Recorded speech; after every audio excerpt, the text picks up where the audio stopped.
ಅಲ್ಲೇ ಕೊಡ್ಬೋದಿತ್ತಲ್ಲ, ಯಾಕೆ ಇಷ್ಟೊಂದೆಲ್ಲ ದುಡ್ಡು ಖರ್ಚು ಮಾಡಿದ್ದೀರಾ? ಅಲ್ಲ ಅಂದ್ರೆ ಪರ್ಪಸ್ ಏನು ನನಗೆ ಏನು ಹೇಳಕೊಟ್ರಿ ಅಂತ ನನಗೆ ಗೊತ್ತಾಗ್ಲಿಲ್ಲ. ಓಕೆ ಸರ್, ಏನಾಯ್ತಂದ್ರೆ ಸೊ ಈ ಹಾಡು ನಾನು ಆಕ್ಚುಲಿ ಬಿಗ್ ಬಾಸ್ ನಡೀತಾ ಇರುವಾಗ ನಾನು ಬರ್ದಿತ್ತಿದ್ದೆ. ಸೊ ಸೆಕೆಂಡ್ ಟೈಮ್ ಅವ್ರು ಕರೆದಿರೋದು ಅದಾದ್ಮೇಲೆ ತಕ್ಷಣ ನಾನು ಬರ್ದಿತ್ತಿದ್ದೆ. ಆ್ಯಂಡ್ ನನ್ನ expression is my music, through music. So ನಾನು ತುಂಬ ಜಾಸ್ತಿ ಮಾತಾಡೋಕ್ಕಾಗಲ್ಲ, ಯಾಕಂದ್ರೆ ನಾನು ಕನ್ನಡದಲ್ಲಿ ನಾನು ಸ್ವಲ್ಪ like I don't know what all say ಅಂತ. ಅದಕ್ಕೆ ಸೊ ನಾನು ಯಾವಾಗ ತಪ್ಪಾಗಿ ಹೇಳ್ತೀನೋ ನನಗೆ ಗೊತ್ತು. But the whole point is ಈ ಹಾಡಲ್ಲೇ ನಾನು ಏನಾದರೂ ಹೇಳಬೇಕು ಅಂತ. ಹಾಡಿಲ್ಲಿ ಇಟ್ಸ್ ದ ಬೆಸ್ಟ್ ವೇ ನನಗೆ ಎಕ್ಸ್ಪ್ರೆಸ್ ಮಾಡೋಕ್ಕಾಗತ್ತಂತ.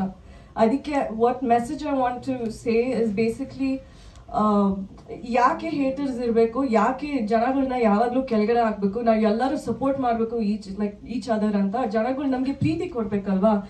ನಮಗೆ ಹೇಟ್ ಕೊಟ್ರೆ ನಾವು ಸುಮ್ಮನೆ ಇರ್ತೀವಿ ಅಂತ ನಾವು ಸುಮ್ಮನೆ ಇರೋಕ್ಕಾಗಲ್ಲ ಯಾವಾಗಲೂ. So on behalf of everyone I want to say that it's a very bold statement ಅವ್ರು ಎಲ್ಲರಿಗೂ ಹೇಳ್ತಿರೋದು ನಾನು. ಲೈಕ್ ಬ್ಯಾಕ್ ಆಫ್ ಅಷ್ಟೇ. ಇದು ನೀವು ಯಾವಾಗಲೂ ಈ ಥರ ಮಾತಾಡೋಕ್ಕಾಗಲ್ಲ ಎಲ್ಲರ ಬಗ್ಗೆ.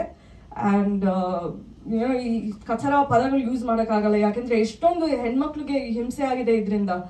ಸೊ ಐ ಆಮ್ ವೆರಿ ಅದರಿಂದ ನನಗೆ ಆ್ಯಕ್ಚುಲಿ ತುಂಬ ಹರ್ಟ್ ಆಗಿತ್ತು. And I also related to it.